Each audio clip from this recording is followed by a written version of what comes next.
اعوذ باللہ من الشیطان الرجیم بسم اللہ الرحمن الرحیم السلام علیکم ورحمۃ اللہ وبرکاتہ۔ امید کرتی ہوں کہ آپ تمام خیریت و عافیت سے ہوں گے، اور میری یہی دعا ہے کہ اللہ رب العزت آپ تمام کو اپنے گھروں میں خوش و خرم شاد و آباد رکھے، آپ کی ہر دعا، ہر تمنا، ہر التجا کو شرف باریابی عطا فرمائے۔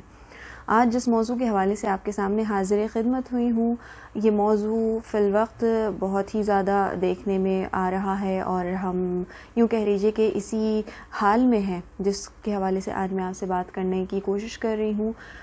لاک ڈاؤن اور ہماری مصروفیات، کہ آج کل ہم سب گھروں میں ہیں، کس وجہ سے ہم جانتے ہیں ہر کام کرنے والا، ہر بزنس کرنے والا، گھروں میں رہنے والے، آپس میں ایک دوسرے سے ملنے والے، محنت مزدوری کرنے والے، باہر نکل کر کوئی بھی ایکٹیویٹی کرنے والے اس وقت اپنے اپنے گھروں میں موجود ہیں، اپنے اپنے گھروں میں بند ہیں، اپنے اپنے گھروں میں کوارنٹائن ہے، لاک ڈاؤن ہوا ہے، کوئی کہیں نہیں جا رہا، کسی سے نہیں مل رہا، کوئی باہری ایکٹیویٹی نہیں ہم کر پا رہے۔ تو ایسے دور میں، ایسے وقت میں، ایسی صورتحال میں، لاک ڈاؤن میں ہماری اور آپ کی ایکٹیویٹیز گھر میں کیا ہیں، آج اس کے حوالے سے بات کریں گے، اور ہم گھر میں رہ کے کچھ اچھا کیسے کر سکتے ہیں، کچھ اچھا کیسے سیکھ سکتے ہیں یا سکھا کیسے سکتے ہیں، اس حوالے سے بات کریں گے، کیونکہ ہم بہت زیادہ گھر میں رہنے کے باوجود وقت کو برباد کر رہے ہیں،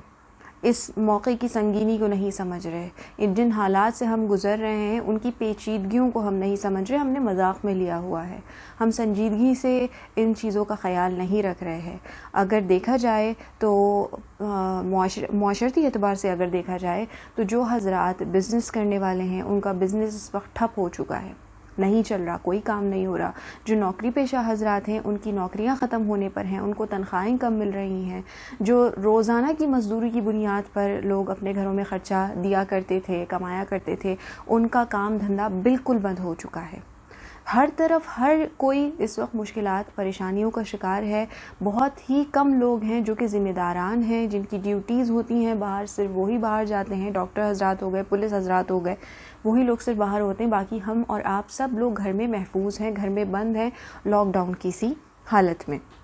اب ایسے وقت میں ہمیں اللہ رب العزت سے اپنے گناہوں کی توبہ و بخشش کروانی چاہیے، ان لوگوں سے عبرت حاصل کرنی چاہیے کہ جو کہ اس موذی وبا کے جو ہے زیر اثر آ چکے ہیں، یا جن کا گھر میں سے کوئی بھی فرد اس موذی وبا کے لپیٹ میں آ چکا ہے، ہمیں ان سے دیکھ کر عبرت حاصل کرنی چاہیے، ان کے لیے دعائے خیر، دعائے صحت کرنی چاہیے، اور اپنے گناہوں سے اللہ سے معافی مانگنی چاہیے۔ یا پھر جو کہ دیکھنے میں آیا ہے آج کل کے زمانے میں، آج کل کے دور میں جو صورتحال دیکھنے میں آ رہی ہے ہمارے گھروں میں، ہمیں وہ کرنا چاہیے۔ ہم کیا کر رہے ہیں آج کل لاک ڈاؤن کی سی صورت میں؟ ہمیں صحتی اعتبار سے بھی صفائی ستھرائی کا خیال رکھنا چاہیے، اپنی صحت کا خیال رکھنا چاہیے، اچھا کھانا کھانا چاہیے، جراثیم سے محفوظ رہنا چاہیے اس وقت۔ لیکن ہم کیا کر رہے ہیں؟ جو لوگ گھر میں ہیں، جن کے یہاں سب کچھ الحمدللہ خیریت و عافیت سے ہے، جن کو کوئی ایسی وبا کے اثرات نہیں ہوئے ہیں، جن کو کوئی پریشانی نہیں ہے، جو فائنینشلی بھی اچھے خاصے ہیں، جو کہ مخیر حضرات ہیں، جو دوسروں کی بھی مدد کر سکتے ہیں، ان کے گھرانوں میں آج کل فرمائشی پروگرام بھی چل رہے ہیں۔ خواتین پریشان ہو چکی ہیں، اور باقاعدہ میرے پاس میسیجز آئے ہیں اور ایسے سوالات آئے ہیں کہ ہمیں بتائیں، آج کل ہم گھر میں ہیں، بچے، شوہر، سب حضرات گھر میں موجود ہیں، فرمائشیں ہو رہی ہوتی ہیں، یہ بنا دیجئے، وہ بنا دیجئے، یہ پکا کر کھلا دیجئے، آج ایسا ہونا چاہیے، آج ویسا ہونا چاہیے۔ خواتین کچن میں کام کر کر کے پریشان ہو چکی ہیں۔ تو یہ ہمیں اس کو ویکیشنز کے طور پہ لینا ہے، اس کو چھٹیوں کے طور پر لینا ہے، اس لاک ڈاؤن کو، کہ ہمیں یہ نہیں سوچنا، ہمیں یہ خیال نہیں آتا کبھی کہ ہم تو الحمدللہ 3 وقت کا کھانا کھا رہے ہیں، ہمارے گھر میں ہر شے موجود ہے، لائٹ آ رہی ہے، ہمارے پاس اپنی ٹرانسپورٹ ہے، ہم چاہیں تو جا سکتے ہیں، ہمارے پاس فونز چل رہے ہیں، بلز ہمارے بھرے ہوئے ہیں، انٹرنیٹ موجود ہے۔ کہ وہ ان لوگوں کا خیال کیجئے کہ جو کہ راشن کے لیے پریشان ہیں، جو کہ سفید پوش ہیں، جو کہ کہہ بھی نہیں سکتے، اور جن کے گھروں میں کچھ نہیں ہے، جو کئی وقت کے فاقوں سے اس وقت زندگیاں گزار رہے ہیں۔ ہم اپنی خوشیاں اپنے گھر میں دیکھ رہے ہیں کہ ہمارے پاس، ہمارے دسترخوان پہ آج یہ بھی ہونا چاہیے، آج وہ بھی ہونا چاہیے، ہم پارٹیز کر رہے ہیں، گھروں میں گیٹ ٹوگیدرز ہو رہی ہیں۔ ان لوگوں کا خیال کیجئے جو آپ کے اڑوس پڑوس میں کوئی بیمار ہے، کسی کے گھر والے کو آئسولیٹ کیا ہوا ہے، کوئی پریشان حال ہے، کسی کے پاس پیسے نہیں ہیں۔ ایسے لوگ بھی ہیں کہ جن کے گھروں میں بچوں کے دودھ کے پیسے نہیں ہیں، ماں باپ خود تو بھوکے رہ سکتے ہیں، کیا وہ اپنے بچوں کو بھوکا دیکھ سکتے ہیں؟ تو آس پاس ڈھونڈیے ایسے لوگوں کو۔ بہت سارے لوگ ایسے بھی ہیں جو کئی مہینوں سے، جب سے یہ دور ہمارے درمیان آیا ہے، جب سے یہ وبا چلی ہے، کئی مہینوں سے لوگوں کے گھروں میں راشن بھی بھجوا رہے ہیں، ان کی ہر طریقے سے مدد بھی کر رہے ہیں، لیکن ہمیں دیکھنا اور سوچنا چاہیے، سمجھنا چاہیے اپنے ذاتی طور پر بھی کہ ہمارے علاقے میں، ہمارے خاندان میں، ہماری فیملی ممبرز میں ایسا تو کوئی نہیں جو پریشان حال ہو، جس کو کسی چیز کی ضرورت ہو اور ہم صاحب حیثیت ہو اور ہم اس کی مدد کر سکیں، تو لازم طور پر اس کی مدد کیجیے۔ اس وقت آپ کو جو نیکی کرنے کو مل رہی ہے کیجیے، کیونکہ یہ ہم پر مشکل وقت آیا ہوا ہے۔ اس وقت ہم جس قدر ہو سکے اللہ سے معافی مانگے اپنے گناہوں کی۔ اس وقت ہم مسجدوں میں نہیں جا سکتے، اس وقت ہم ایک ساتھ جمع ہو کر کوئی عبادت نہیں کر سکتے، اس وقت ہم ایک ساتھ ہو کر ذکر اللہ نہیں کر سکتے، ذکر محمد مصطفیٰ صلی اللہ علیہ وآلہ وسلم نہیں کر سکتے۔ جمع ہونا انسان کا اس وقت ہر اعتبار سے جو ہے وہ موذی ہے، ہر اعتبار سے جو ہے وہ خطرناک ہے۔ ہم یہی کہتے ہیں، جب ہم نے اپنے بزرگان دین سے ہم پوچھتے ہیں کہ ہماری دعائیں قبول نہیں ہو رہی، گناہ بہت زیادہ ہو گئے، دل پر بہت زیادہ بوجھ ہے، تو کیا کریں؟ تو وہ کیا فرماتے ہیں کہ اللہ کے پیاروں کی بارگاہ میں بیٹھ جاؤ، مومنین کے ساتھ اٹھو بیٹھو، ان کے ساتھ عبادات کرو، تو ان کی عبادت کے صدقے، ان کے اللہ کے پیاروں کی عبادات کے صدقے تمہاری دعائیں بھی، تمہاری عبادات بھی قبول ہو جائیں گی۔ لیکن اس وقت تو ہم کسی اللہ کے پیارے کی بارگاہ میں نہیں جا سکتے، اس وقت تو ہمیں صرف اپنے گھر میں رہنا ہے۔ تو آیا ہم کیا کریں؟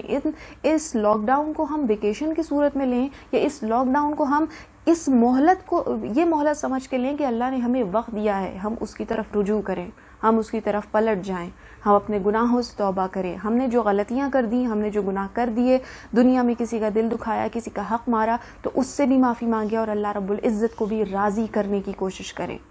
یہ ویکیشنز نہیں ہے، یہ پارٹی کا وقت نہیں ہے، یہ گیٹ ٹوگیدرز کا وقت نہیں ہے، یہ مزے مزے کے کھانے پکوانے کا وقت نہیں ہے۔ آپ سوچئے، آپ دیکھیے آپ کے پڑوس میں کوئی بھوکا تو نہیں سو رہا، آپ دیکھیے کہ آپ کے پڑوس میں کوئی بیمار تو نہیں ہے، آپ دیکھیے کہ ان کے گھروں میں صحت کے اعتبار سے حفاظتی اقدامات کرنے کی تمام اشیاء موجود ہیں یا نہیں۔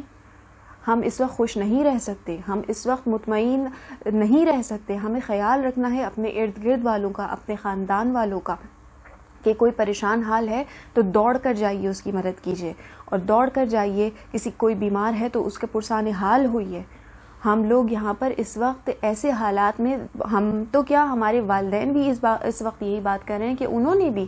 ایسے حالات زندگی میں کبھی نہیں دیکھے۔ تو عزیزان من، یہ وہ وقت ہے جو بڑا نازک ہے، اس وقت اللہ کو راضی کرنے کا موقع ہے، اللہ سے گڑ گڑا کر دعائیں مانگنے کا موقع ہے، صحت مانگنے کا موقع ہے، اور ہر کوئی شخص جو اس وقت صاحب شعور ہے وہ یہی بات کر رہا ہے کہ اللہ کرے کہ جلد از جلد حالات دوبارہ سے بحال ہو جائیں، ہم سب ویسے ہی بیک ٹو نارمل ہو جائیں، روزانہ آیا جایا کریں، روزانہ کام پر نکلیں، لوگوں سے ملاقاتیں ہوں۔ اب آپ کو احساس ہو رہا ہوگا جب ہمیں یہ سب آزادیاں ملی ہوئی تھیں تو ہم اس بات کو، اس نعمت کی جو ہے وہ قدر نہیں کرتے تھے۔ آج ہمیں اندازہ ہو رہا ہے اس بات کا کہ گھر سے باہر نکل کر کام کرنا، لوگوں سے ملنا، لوگوں سے ملاقات کرنا، باہر جا کے کوئی بھی اشیاء خرید کر کھا لینا، کوئی بھی چیز کا استعمال کر لینا، کتنی بڑی نعمتیں تھیں۔ آج ہم پر پابندی لگا دی گئی ہے کہ ہمیں گھروں میں رہنا ہے، ہمیں باہر نہیں نکلنا، تو ہم سے وقت نہیں گزارا جا رہا، ہم سے وقت نہیں کٹ رہا، ہمیں ہر چیز بری لگ رہی ہے، ہم کہہ رہے ہیں باہر جائیں، گھومیں پھریں، اپنے کاموں پر واپس جائیں، لیکن یہ نہیں ہو سکتا۔ جب یہ نعمتیں ہمیں ملی ہوئی تھی تو ہم کیا کرتے تھے؟ ہم جب گھر واپس آتے تھے، آج تو بہت تھک گئے، آج تو اتنی مشکل ہوئی، ٹریفک اتنا جام تھا، آج تو حالت بری ہو گئی، ہم اس طرح کی باتیں کیا کرتے تھے۔ جب کوئی مہمان آ جایا کرتا تھا تو ہم منہ بنا لیا کرتے تھے، کیا ہے ہر ہفتے ہی آ جایا کرتے، مہمان تو اللہ کی رحمت ہوتی ہے۔ آج ہم ترسنے کہ کوئی تو آئے ہم سے ملنے، کسی سے تو ہم ملاقات کریں، کسی کے گھر تو ہم جائیں، دو چار اچھی باتیں کریں، لیکن اب ہمیں یہ موقع نہیں مل رہا۔ تو لوگوں کا آنا جانا، ہمارا آپ کا باہر گھومنا پھرنا، چہل قدمی کرنا، یا کسی کام کی وجہ سے باہر جانا، یہ سب بھی اللہ رب العزت کی نعمتیں تھیں جو اس وقت ہم سے چھین لی گئی ہیں۔ اس سے زیادہ مزید کٹھن وقت نہ آ جائے، اس سے زیادہ مزید مشکل وقت نہ آ جائے، اس لیے اس وقت کو، اس موقع کو غنیمت جانتے ہوئے اللہ رب العزت سے بخشش و مغفرت طلب کیجئے، اس وبا سے نجات کے لیے دعائیں کیجئے، جو بیمار ہیں اللہ رب العزت سے ان کی صحت کے لیے دعائیں کیجئے، اور آپ کا اگر دسترخوان اللہ نے وسیع کیا ہوا ہے، اللہ کا بڑا کرم ہے، تو اس کو شیئر کیجئے ان لوگوں سے جن کے پاس اس وقت کھانے کو نہیں ہے، جن کے بچے اس وقت بھوکے ہیں، جن کے پاس علاج کے پیسے نہیں ہیں، دوائی خریدنے کے پیسے نہیں ہیں، جو روزانہ کی بنیاد پر کام کرنے والے لوگ ہیں، انہیں ڈھونڈیے اور ان کی مدد کیجیے۔ ہو سکتا ہے اسی نیکی کی وجہ سے اللہ رب العزت ہم سب سے اس وبا کو اٹھا لے اور ہم سب دوبارہ سے بیک ٹو نارمل ہو جائیں، جو کہ ہماری ہر ایک فرد کی خواہش ہے۔ اللہ رب العزت ہم سب کا حامی و ناصر ہو. اپنے گھر والوں کو بھی آرام دیجیے، خصوصی طور پہ خواتین کو آرام دیجیے، مستقل ان کو کچن میں نہ بھیجیے. وہ بھی انسان ہیں، وہ بھی آرام کرنا چاہتی ہیں، وہ بھی عبادات کرنا چاہتی ہیں، وہ بھی گھر میں رہ کر سکون کے لمحات گزارنا چاہتی ہیں. تو ہر ایک کا خیال رکھیے، اپنی صحت کا خیال رکھیے اور کثرت کے ساتھ استغفار کرتے رہیے تاکہ یہ لاک ڈاؤن ہمارے لیے بھی فائدہ مند ثابت ہو اور جلد از جلد ہم اس وبا سے جان چھڑا لیں. اللہ رب العزت ہم سب کا حامی و ناصر ہو. میری یہ ویڈیو اگر آپ کو اچھی لگی ہو تو اس ویڈیو کو صدقہ جاریہ سمجھ کر زیادہ سے زیادہ فارورڈ کیجیے گا. میری یوٹیوب چینل کو سبسکرائب کر لیجیے گا، بیل آئیکن کے بٹن کو بھی پریس کر دیجیے گا. میں انشاءاللہ پھر کسی اچھے موضوع کے ساتھ آپ کے سامنے حاضر خدمت ہوں گی. تب تک اپنا بہت خیال رکھیے گا، اپنی صحت کا بہت خیال رکھیے گا. مجھے دیجیے اجازت. فی امان اللہ.